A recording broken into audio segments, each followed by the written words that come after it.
70일에라는 제목을 가지고 하나님 말씀을 증거하도록 하겠습니다.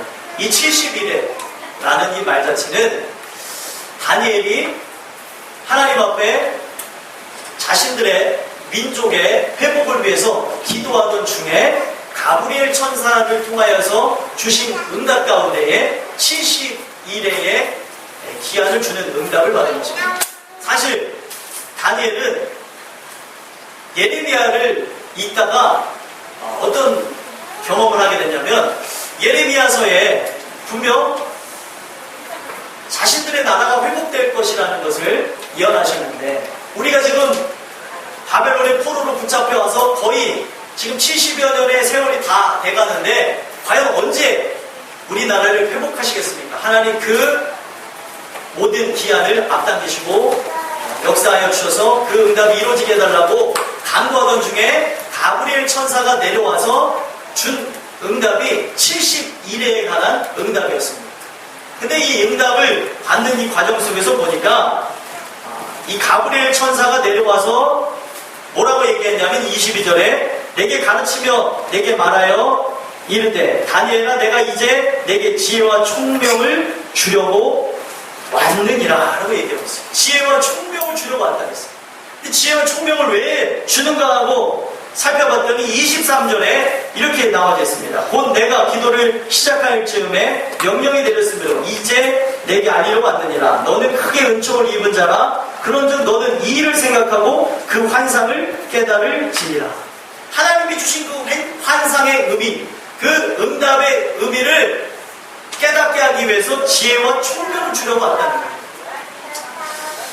이 다니엘이 받은 그 환상, 이 다니엘은 두 환상을 보게 됩니다. 어떤 환상을 보게 되었냐면, 하나는 큰 신상에 대한 환상을 보게 되고, 하나는 큰 나무에 관한 그 환상을 보게 되어지는데, 특별히 그 신상에 관한 그 모든 것, 또 뭐 나무에 관한 그런 것도 마찬가지지만 그 환상에 대하여서 깨달음을 주려고 왔다는 것이죠. 결국에 그 환상에 나와 있는 그대로라면 이 70일이라는 어떻게 보면 정해진 그 연한, 그 기간을 통하여서 세상은 종말하게 될 것이다라는 것을 예언했다는 겁니다. 지금 다니엘이 살았던 이 시대에 종말을 바라본다는 것은 불가능한 것 같지만 하나님이 그에게 깨달음을 주시니까 종말이 어떤 것이고 이 세상이 어떻게 끝날 것인가를 보게 되어졌다는 겁니다.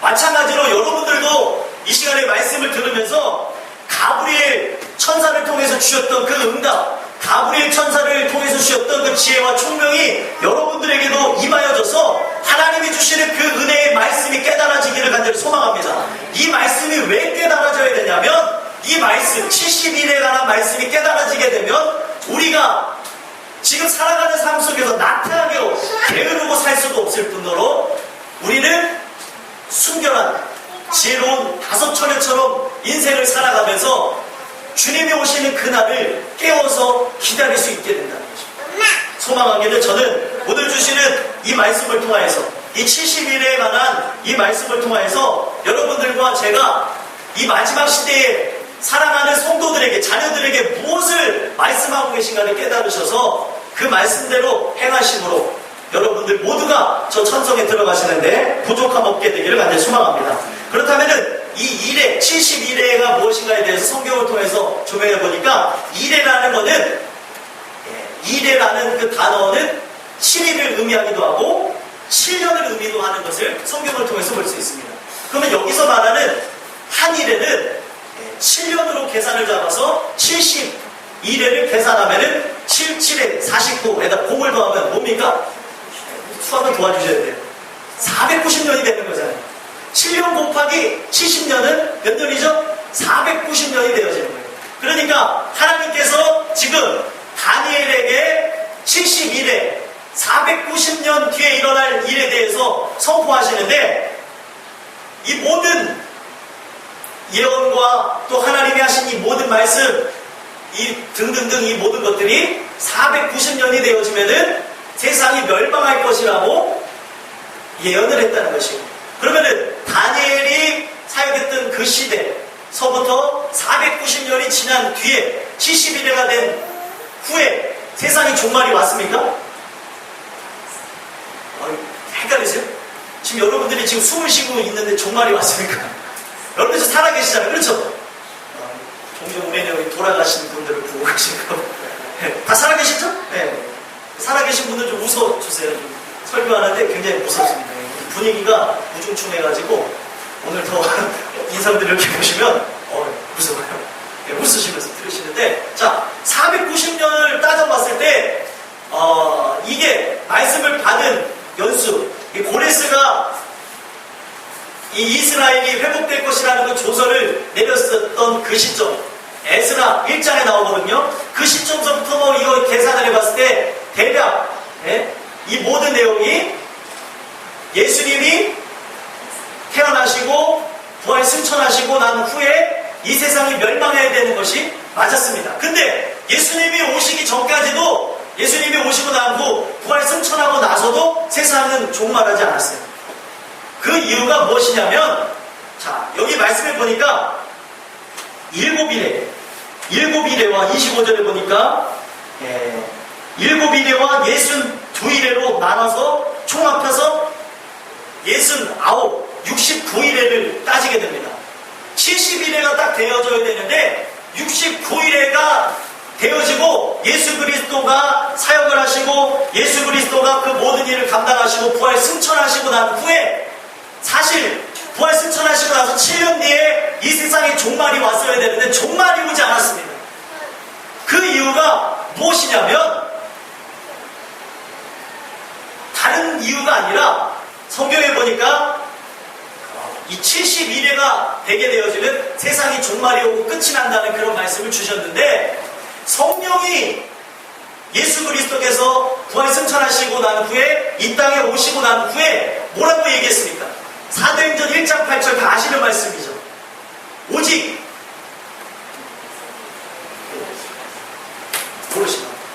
성령이 너에게 임하시면 너희가 권능을 받고 예루살렘과 온 유대와 사마리아 땅끝까지 내 증인이 되리라 하시니라.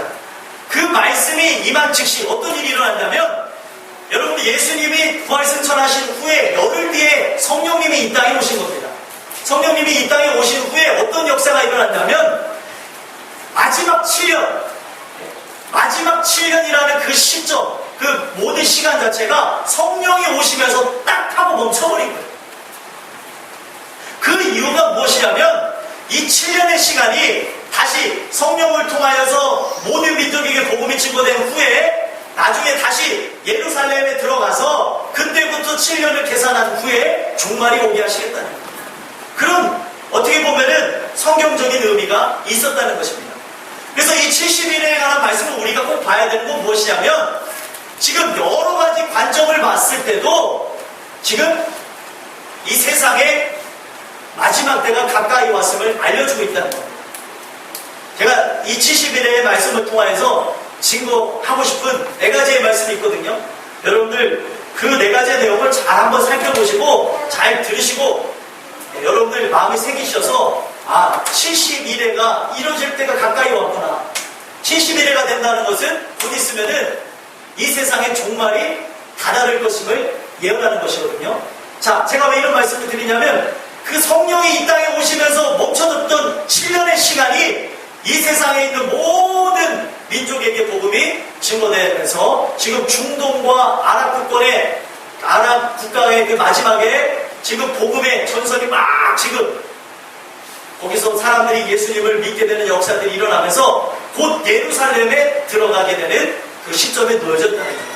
그렇기 때문에 오늘 우리는 70일에 관한 말씀을 들어야 되는 것이고, 이 말씀을 통해서 오늘 우리가 무엇을 살펴봐야 되는가, 하나님이 어떻게 이 세상을 끝을 내실 것이고 오늘 우리에게 어떤 삶을 살아가기 원하시는가, 그걸 봐야 된다. 소망하기는 오늘 이 70일의 말씀을 통해서 여러분들에게 주어지는 이 마지막 때의 말씀을 여러분들이 받으심으로 승리하는 여러분들과 제가 되기 하길 소망합니다. 자, 오늘 말씀을 통해서 제가 4가지로 말씀드렸는데, 첫 번째로 이 70일의 말씀을 통해서 보게 되는 마지막 징조, 마지막 역사는 어떤 것이 일어나냐면, 첫 번째로 이스라엘 민족이 고국으로 돌아가게 되는 역사, 이스라엘 민족이 회복되는 역사가 일어나게 될 것이라는 거예요. 이거는 에스겔서에 나와져 있는 말씀입니다. 에스겔서에 나와져 있는 그 말씀대로 나중에 하나님이 그 민족을 다시 자신의 땅으로 돌려보내실 것이다 라는 그 예언의 말씀이 나오게 됩니다. 근데 놀라운 것은 그 예언의 말씀이 이루어지는데 언제 이루어지냐? 1948년에 이루어지게 됩니다. 1948년에 5월달에 이루어지게 되는 이스라엘이 다시 새롭게 중건되어지는 그 역사는 역사 이래, 지금 이 창세 이래 이런 나라가 없었다고 할 정도로 말도 안 되는 초자연적인 역사에 의해서 그것이 이루어졌다는 거예요. 왜 그러냐면 나라가 멸망하고 난 후에 2500년이 지난 후에 다시 나라가 회복이 되어졌다는 거예요. 말이 안 되는 거죠. 근데 여러분들 이스라엘 민족을 보면서 은혜를 받는 건 무엇이냐면 저 민족을 통하여서 하나님이 일을 하시고 저 민족을 세상의 중심으로 삼아서 이 모든 것을 이끌어 나가셨구나, 선민으로 삼으시는 이유가 있구나라는 걸 알게 됩니다. 그들이 생명처럼 여겨졌던 건 무엇이냐면 나라가 멸망하는 상황에서도 그들은 이 성경 말씀을 절대로 훼손하지 않았고요. 이 훼손하게 되어지는 그 상황, 불타는 상황에서는 어떤 일들이 있었냐면 대단합니다. 그 사람들은 이 성경에 있는 말씀을 머릿속에다가 집어넣었다고 합니다. 불이 태워지고 없어지고 하는 상황에서 이 말씀을 보존하는 그 말씀을 믿고, 랍비라고 하는 사람들, 지도자라고 하는 사람들은 이 말씀을 하나도 잊어버리지 않으려고 그거를 보존하는 일들이 있었고, 더 놀라운 것은 2500년이라는 시간이 지난 후에 나라가 다시 세워지게 되어졌지만 그들의 언어를 잊어버리지 않았다는 거예요. 우리나라 여러분들 일제강점기 어떻게 보면 치욕의 그 몇십 년을 보내고 나서 대부분의 한국 사람들은 한국어를 잊어버린 사람들도 있었고 일본말을 쓰는 사람도 있었고 민족 의식과 어떻게 보면 문화들이 다 무너졌다고 합니다. 잠깐 동안 지배를 받았는데도 그러는데 그들은 나라가 없어져서 전 세계로 흩어졌지만 그들이 갖고 있었던 하나님이 주신 그 말씀과 그들에게 주신 그 어떻게 보면 언어, 민족적인 문화는 끝까지 지켜서 나갔다는 거예요. 자, 그러면은 말씀 그대로 그 민족이 다시 고국으로 돌아갔습니다. 고토로 돌아갔어요. 하나님의 말씀 그대로 마지막 시대에 일어날 징조 중에 하나인 이스라엘이 회복되어졌습니다. 근데 아직 무엇이 일어나지 않았냐면 그들이 아직 하나님의 영을 받지 않았다는 거예요. 에스겔서에 나와야 되는 말씀을 토대로 보면요. 지금 나라는 다시 회복되어졌습니다. 하지만 육신적인 나라는 회복되었지만 영적인 나라가 아직 회복되지 않게 되면서 아직 이 세대가 끝나지 않았음을 보여주고 있지만 사실상 보게 되면은 지금 육신의 나라 이스라엘이 세워짐과 동시에 곧 있으면 그들이 어떻게 된다는 거예요. 영적인 제사장 나라로서의 장자로서의 모습을 회복하고 그들이 하나님을 다시 만나고 하나님의 영이 부어지는 역사를 통하여서 예수 그리스도를 못 박여 죽인 역사를 회개하는 그날이 멀지 않았다는 겁니다. 그 역사가 지금도 일어나고 있어요. 복음이 조금씩 들어가서 지금 이스라엘 전역에 1만 명이 넘는 그리스도인들이 생겨나고 있다는 겁니다. 여러분들 지금 우리는 마지막 시대를 살아가고 있습니다. 말세의 지만을 살아가고 있습니다.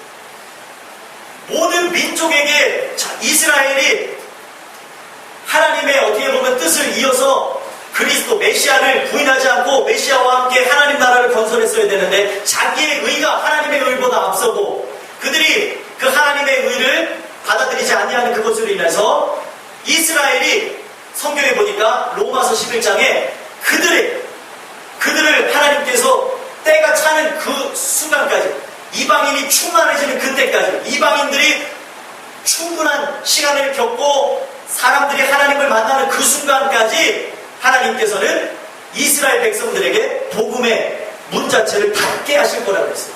그래서 그들이 지금 깨닫지 못하는 그런 상황이 있는 겁니다. 그러면서 시작되어진 그들이 어떻게 보면은 이 장자권을 잃어버리게 되어지고 어떻게 보면 에서와 같은 그런 모습을 갖게 되는 그런 모습, 어떻게 보면 하나님이 주시는 그 은혜를 잃어버리게 되어지므로 하나님이 부르시는 아브라함의 자손이라는 그 의미가 넓은 의미로 퍼지게 되면서 혈통으로서 육적으로서 되는 것이 아니라 하나님께로서 난 자들이 모든 사람으로서 아브라함의 자손이 되는 역사가 있는 거예요. 그러면서 지금 모든 민족에게 복음이 증거되고 있게 되는 그런 상황에 치닫게 되었다. 그래서 우리가 지금 마지막 시대에 봐야 되는 것은 이스라엘이라는 나라가 지금 말도 안 되는 하나님의 강권하는 역사를 통해서 2500년 동안 나라를 잃어버리고 살았었지만 하나님이 회복시키셨다.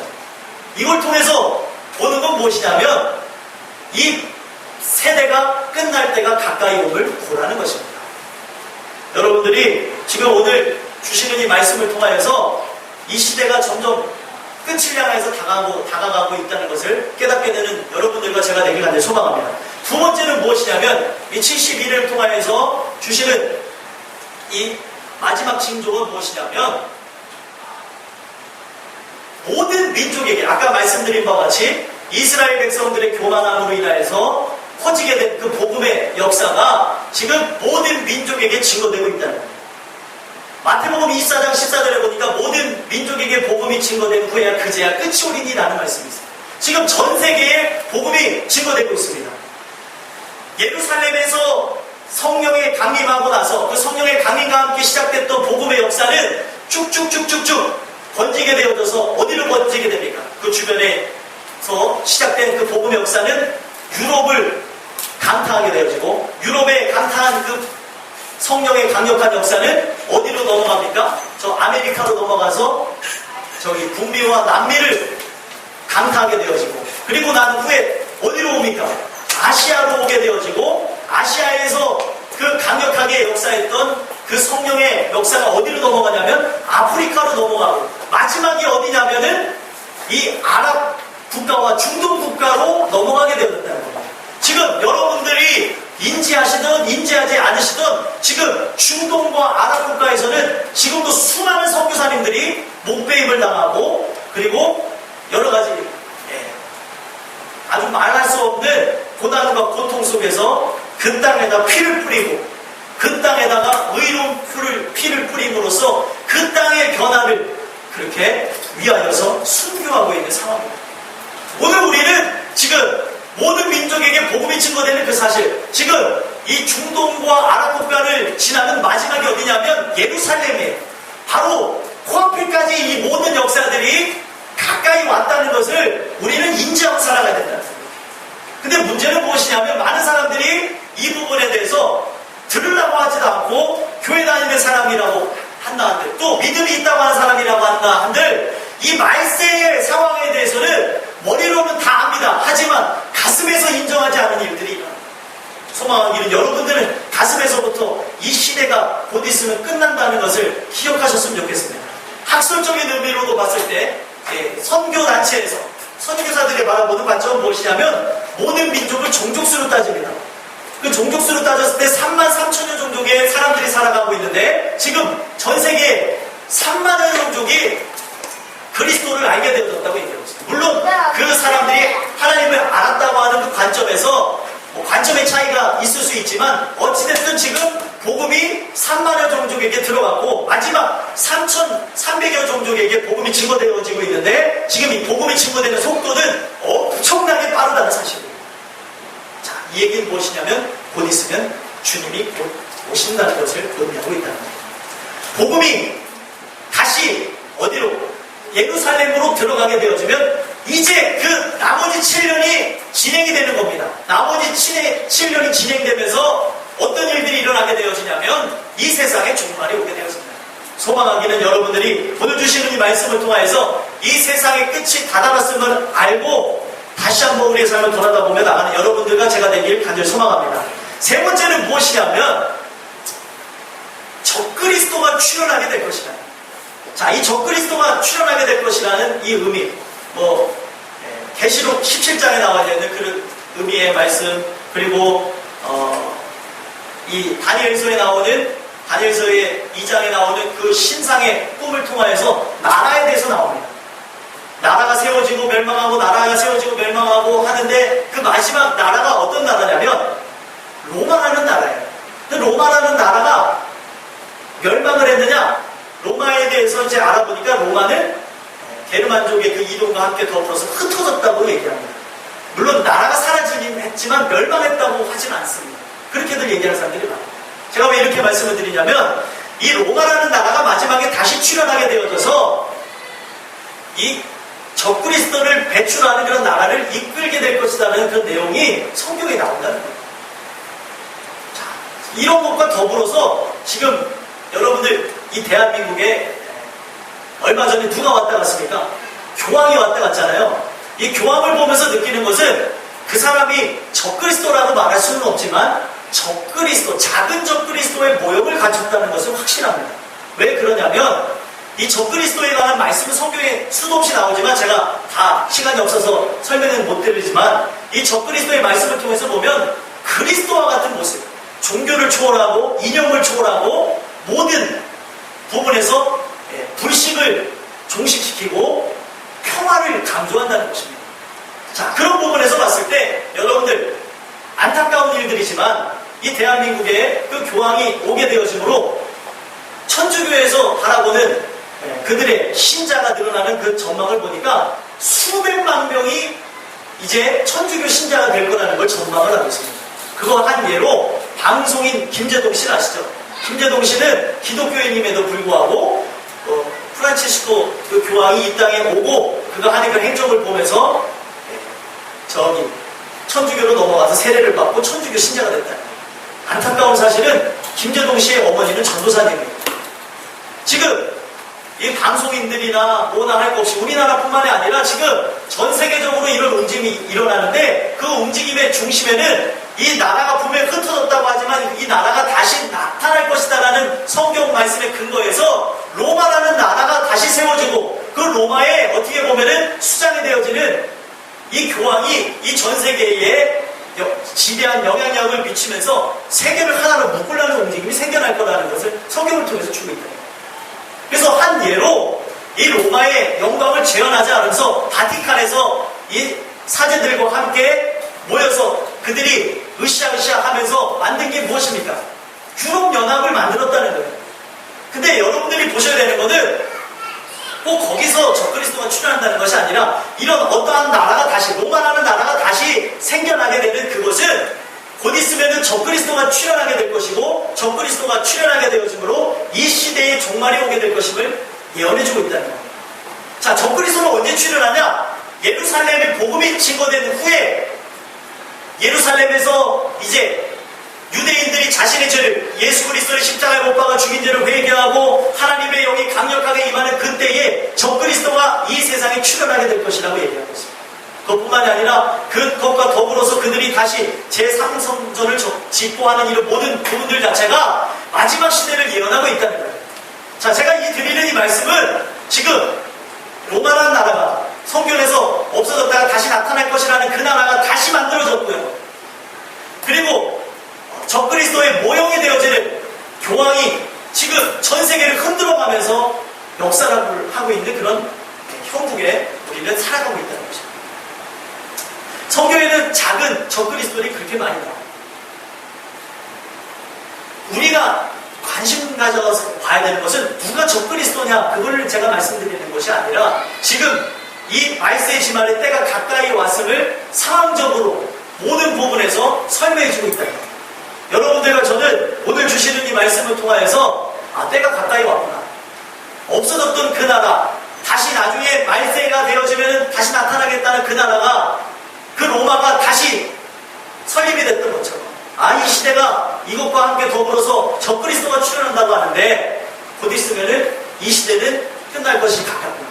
복음이 곧 들어가는 그 시점과 더불어서 또 지금 나라가 다시 회복되는 로마라는 나라가 다시 세워지는 그런 관점에서 이 모든 것이 이루어지고 있다. 유럽연합을 그들이 외치면서 우리가 유럽을 다시 한번 일으켜보자라고 했을 때 그들이 외쳤던 슬로건은 로마의 영광을 재현하자는 거였어요. 어떻게 보면 소름 돋을 정도로 이 모든 것이 맞아들어가고 있는데 제가 말씀드리고자 하는 그 말씀의 의도는 지금 끝이 다갑니다. 세상에 어떠한 종교도요 이렇게 정확한 예언과 이 정확한 어떻게 보면은 1000년 뒤에 일어날 일, 500년 뒤에 일어날 일, 150년 뒤에 일어날 일 이 모든 것에 대해서 예언하는 종교는 없습니다. 이걸 통해서 하나님이 주시고자 하는 것은 이 하나님이 진짜 참신이라는 것을 설명해 주고 있다는 겁니다. 여러분들과 저는 오늘 주신 말씀을 통해서 이 시대를 볼 수 있는 눈들이 열려지게 되기를 간절히 소망합니다. 마지막 네 번째로는요 이 71일을 통해서 마지막 시대의 징조를 뭐를 볼 수 있냐면 지식 축적의 발달을 볼 수 있게 되어진다. 이 내용 어디 나오냐면 다니엘서 12장 4절에 보게 되어지면 뭐라고 나옵니까? 한번 읽어볼까요? 아니 오늘은 한 분도 안 주셔서 감사합니다. 오늘은 다들 초롱초롱한 눈으로 나오고 계시는데 자 12장 4절 다니엘서 12장 4절 한번 읽어보겠습니다. 읽겠습니다. 시작.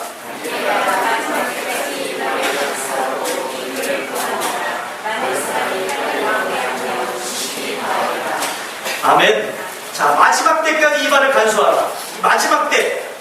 자, 마지막 때는 어떤 때냐면 1절 한번 읽어보겠습니다. 1절 읽겠습니다. 시작.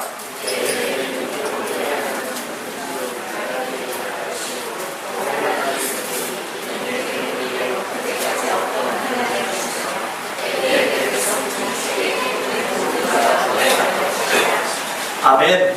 자, 마지막 시대에 큰 환란이 일어날 것임을 예고하는데 이 환란 자체는 4절에 보니까 마지막 때에까지 간수하면서 이 말 자체 지금 엄청난 환란이 일어날 것이라는 그 예언의 메시지는 많은 사람이 빨리 왕래하면 지식이 더해지는 그때까지 보내버리라고 했습니다. 근데 여러분들 우리가 사는 시대를 보십시오. 많은 사람이 빨리 왕래하며 지식이 더해지는 시대가 되어졌습니다. 자, 이 얘기가 무엇이냐면, 자, 오늘날 우리의 살아가는 이 세상이 너무 좁아지다 못해 사람들이 어떤 말을 씁니까? 지구촌이라고까지 합니다. 왜 지구촌이라는 말이 생겨나게 되어졌냐면, 마음만 뽑으면, 제가 미국에 몇 시간 걸리는지 모르지만, 몇 시간 걸려요? 13시간 걸린답니다. 13시간이면 지금 제가 이 시간에 출발하면은 13시간 뒤면은 미국 가서 야식을 먹을 수 있는 거죠. 그렇잖아요. 이제는 지금 출발해가지고 미국 가서 야식 먹을 수 있는 시대가 열렸습니다. 자, 이건 무엇을 의미하는 거냐면 지구가 그만큼 좁아졌다는 거예요. 땅덩어리는 넓지만 지금 모든 사람들이 빠르게 왕래할 수 있는 시대가 되어졌습니다. 그렇죠. 옛날에는 이제 걸어서 한양에서 부산까지 가면 얼마가 걸리니 했던 시절이 있었지만 요즘에 서울에서 부산까지 얼마나 걸립니까? 5시간이면 가고요. 부산, 우리 인천에서도 갈 수 있습니다. 나중에 부산 가고 싶으면 같이 KTX 타고 가시면 부산을 그냥 우리가 차 타고 한참 가야 되는데 KTX 타면 그냥 슝 하고 가는 시대가 되어버렸다는 거예요. 요걸 통해서 알 수 있는 게 무엇이냐면 빨리 사람이 왕래하는 시대, 마지막 시대가 다다랐다는 겁니다. 이만큼 빨라진 시대가 없고 지식에 더하리라 라고 얘기하고 있는데 이 지식이 더해지는 시대, 우리는 지식 홍수의 시대에 살아가고 있고 우리를 정보화 사회라고 얘기하고 있고요. 우리는 지금 디지털 시대 이런 것도 얘기하지만 정보통신의 사회라고 해서 지금 손안의 세상, 핸드폰이라는 걸 통하여서 우리는 이 세상에 일어나는 각종 모든 일들을 보게 되어지는데 이 시대에 그런 많은 인터넷과 여러 가지 정보의 홍수에 살아가게 되어지므로 지금까지 창세에서부터 19세기 이전까지 쌓여졌던 지식들과 공유됐던 지식들보다 이 19세기 이후에 이 모든 것들이 발달하면서 나와진 지식이 더 많다는 거예요. 엄청나게 지식의 홍수가 되어진 시대가 되어졌다. 그래서 여러분들 요즘에는요, 할아버지 할머니들도 핸드폰을 통해서도 모든 뉴스를 다 걸어가면서도 봅니다. 요즘에 할아버지 할머니들은요 달라요. 저쪽에 저기 성남체육공원에 가면 할아버지 할머니들이 인터넷을 스마트폰을 보면서 나라 형국에 대해서 말씀으로 아는 시대가 되고 있어요. 여러분 이걸 통해서 주시고자 하는 것은 무엇이냐면 이 빠른 시대 그리고 지식이 더하는 시대가 더하게 되어지면 여러분들이 이런 시대가 오게 되어지면 곧 있으면 대환란의 시대가 오게 될 거라는 거죠. 7년 대환란. 그러니까 복음이 마지막 예루살렘으로 들어가게 되어지면 멈춰졌던 7년의 시간이 하나 둘씩 지나가게 되면서 모든 성도들에게 이 말 개국 이래 없었던 엄청난 그 환란의 시대가 오게 될 것이다. 이 시대는 지금 말세 치말 중에서도 아주 끝자락을 보여주고 있는 시대입니다. 이러한 시대 가운데 여러분들과 저는 무엇을 보며 살아가고 있는가? 많은 사람들이 지금 이 시대가 끝나가는 상황 가운데서도 많은 사람들은 먹는 거, 입는 거, 마시는 거, 그리고 어떻게 하면 더 평안한 삶을 살아갈까, 안락한 삶을 살아갈까, 또 어떻게 보면 우리가 더 즐길 수 있을까, 이런 것에 관심을 갖고 살아가요. 관심이 없는 거예요. 지금 하나님께서 그리스도를 통하여서 마태복음 24장을 보면은 무화과 나뭇잎의 잎사귀가 연하여지면은 여름이 가까이 오는 것을 알듯이 이 말세의 징조를 보면서 마지막 때를 보라고 얘기하고 있습니다. 지금 말세의 때를 성경을 통해서 안 가르쳐줬냐? 가르쳐줬습니다. 근데 문제는 무엇이냐 하면 많은 사람들이 머리로는 그래 때가 다 됐구나 하지만 가슴에서 종말을 인정하고 있지 않습니다. 당장이라도 주님이 오실 거라는 것, 내일이라도 오실 거라는 것을 보지 않고 있습니다. 이 모든 걸 떠나서라도 주님은 내일 당장이라도 아니면 이 예배 중간에도 오실 수 있는 도적같이 오실 수 있는 분이라는 것을 기억하셔야 된다. 이거는 제가 여러 가지 부분에서 성경적으로 짚어드린 부분이지만 성경에서 정확하게 얘기하면 무엇입니까? 그날과 그 시는 아무도 알지 못해요. 아들도 알지 못하고 오직 하나님만 아십니다. 대략적으로 우리가 지금 이 말세 지말이구나라는 걸 알지만 깨어있는 사람은 어떤 사람이냐? 바로 이것을 머리로 아는 자가 아니라 가슴으로 느끼고 살아가는 사람들이라는 거예요. 자, 이것에 대한 내용이 마태복음 24장에 충성된 종과 악한 종에 대한 비유를 통해서 나와 있습니다. 충성된 종은 어떤 종이냐? 주인이 올 때를 주인이 모든 소유를 맡기고 갔어요.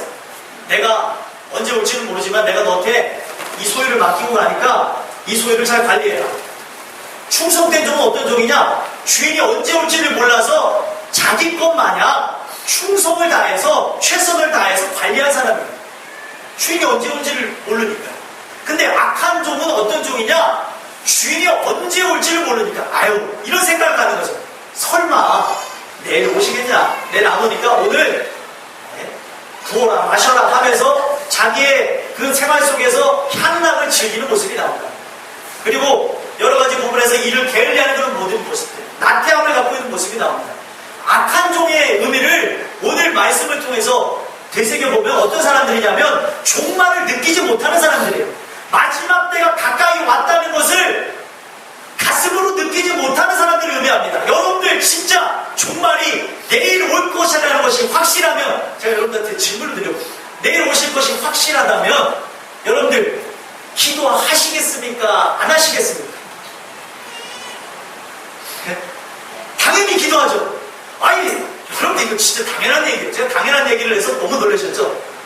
당연히 내일 올 거라는 것을 예고하고 오면은요, 그동안 교회 빠져먹었던, 저기 무슨, 우리 교회 없는 분들, 예를 들면, 김 집사도 나와서 같이 그딸 따라와서 막 예배 드리는 거예요. 쉽게 얘기하면.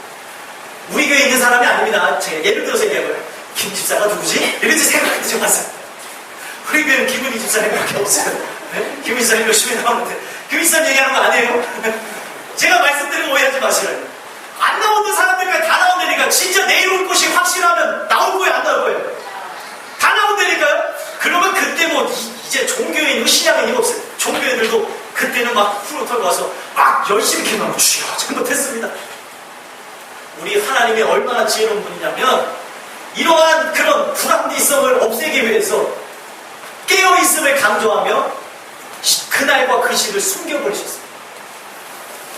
정말 그 마음의 깨달음이 온 사람, 은혜가 입혀진 사람, 마치 다니엘에게 그 깨달음을 줘서 이 말세에 어떤 일들이 일어날 것인가를 지혜와 총명을 통해서 깨닫게 하셨던 것처럼 우리가 이것을 인간의 지식으로 하는 것이 아니라 하나님의 지혜와 총명을 통해서 오늘 우리가 어떻게 살아갈 것인가를 깨닫게 하신다는 거예요.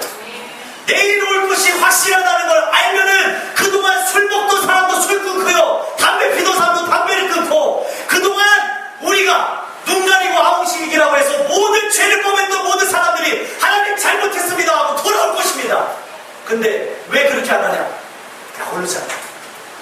인간적으로는 약올르고요. 하나님 편에서 이것은 신앙이 아니라고 하잖아요.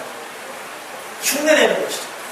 너희들이 내가 준 그 지혜와 총명이 없는 것으로 깨달음이 없는데 어떻게 흉내내겠느냐? 마지막은 흉내낼 수 없습니다. 마지막이 흉내낼 수 없습니다. 물론 율법주의자들이 가진 모습은 아주 정통 신앙인의 모습을 갖지만 문제는 어디서 갈리게 되어지냐? 신앙인은 똑바로 살아서가 신앙인이 아니라 그 중심에 예수님이 있다는 거예요. 내 생활의 어떤 부분이 똑 부러지는 것이 신앙인이 아닙니다. 그 중심에 예수님이 있어서 예수님의 뜻대로 살라고 애쓰고 몸부리고 하는 그것을 인해서 결국에 삶이 변화되는 것입니다. 율법주의자는 틀립니다.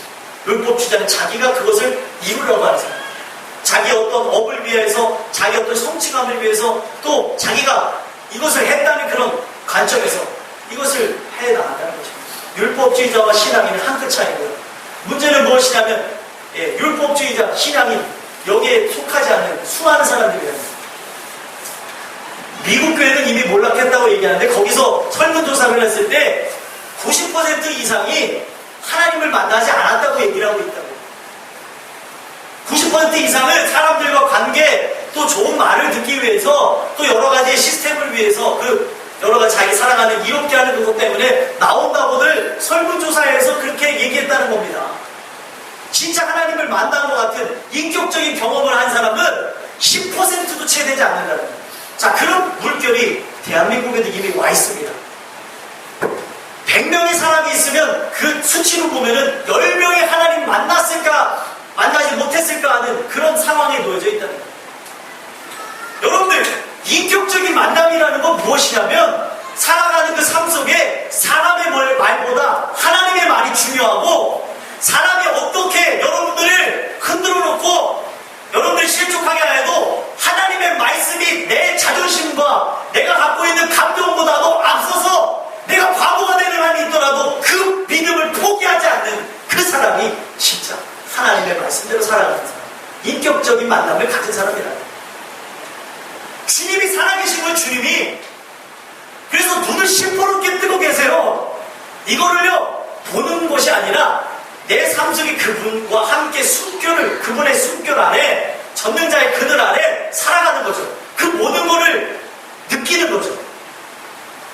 저는 사실 영적인 그런 부분도 많지만 제가 그 영적인 부분에서 감적인 영감에 관한 부분들을 설교하지 않는 이유가, 우리가 혹여나 이 말씀에서 벗어나서 신비적으로, 하나님은 신비이시지만 신비주의로 빠질까봐 제가 강조하지 않은 부분이 있지만, 우리가 살아가는 그 상황 속에서 하나님은 말씀을 통해서 끊임없이 말씀해준다는 거예요. 설교를 통해서 말씀해주고요, 우리가 죄악을 범할 때에 하나님이 내 양심을 찌르신다고 했어요. 성경, 살아계신 하나님은 어떤 하나님이냐? 죽은 행실, 죽은 양심을 살리시는 분이 우리 하나님이시래요. 양심에 화인 맞은 것처럼 살아가는 자들이 많아요. 이것이 점점 시간이 지나면서 많은 사람들은 어떤 모습을 갖습니까? 아, 주님이 당장은 안 오실 거야. 그래, 목사님 말을 들어보니까 당장은 안 오시겠네. 아직 저기 중동 지역에 복음이 거기서 계속 머물러 있기 때문에, 성령이 거기서 역사하고 있기 때문에 아직 예루살렘에 안 들어갔어. 7년 남았어. 7년 돌아오자. 그런 의미가 아니에요. 언제 오실지도 모르는 분이 어떻게 보면 우리 주 예수 그리스도예요. 오늘 살아가는 삶 속에 하나님은 그렇게 얘기하고 있어요. 악한 종과 그리고 충성된 종을 통하여서 주인이 언제 올지를 모르지만 충성된 종은 늘 깨어서 그 주인이 올 거를 늘 준비하고 있었다는 거예요. 그러면은 말세 지막에 살아가는 여러분들과 저는 어떤 삶을 살아가는 것이라고 결론을 맺겠습니다.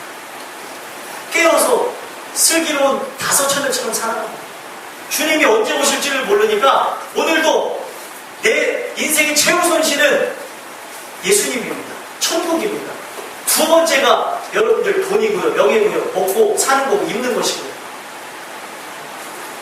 오늘 우리가 살아가는 삶 속에 정말 이 천국이 내 마음에 있다면 그분이 언제 올지를 모른다는 그 부분에서 내 마음에 이 종말이 언제든지 올 수 있다는 그런 강한 역사로 오게 되어진다면 우리의 살아가는 삶 속에 이 삶의 구조나 걸어가는 삶의 발자취나 생각이나 또 우리가 하는 행동들이 다 달라지게 될 거라는 거예요. 여러분들 한번 돌아보셨으면 좋겠습니다. 나는 머리로만 종말을 아는 사람인지 아니면 가슴에 종말이 임하는 사람인지, 하나님의 때가 가까웠다고 하는데 어떻게 두려움 없이 우리가 살아갈 수 있겠습니까? 하나님이 얼마나 대단한 분이시고 무서운 분이냐면 나중에 결산받은 날이 온대요. 결산받은 날. 결산받은 날이 무엇이냐면 우리가 한 모든 일에 대해서 다 헤아리신 거죠. 오늘 우리가 살아가는 삶 속에서 70일의 말씀을 통해서 어떻게 살아가고 있는 걸 보셨으면 좋겠어요. 종교인을 양산하려고 하는 것이 아닙니다. 주님이 그렇게 찾으시는 이 시대의 마지막 슬기로운 5처녀를 찾고자 이 말씀을 드립니다. 여러분들 모두가 슬기로운 5처녀가 됐으면 좋겠어요. 주님이 찾으시는 이 사람, 이 말세를 일깨우는 사람, 그런 분들이 바로 여러분들이 될 수 있게 되기를 주 예수 그리스도의 은혜를 소망합니다. 기도하겠습니다. 하나님 감사합니다. 70일의 말씀을 통하여서 예언적으로 일어나야 될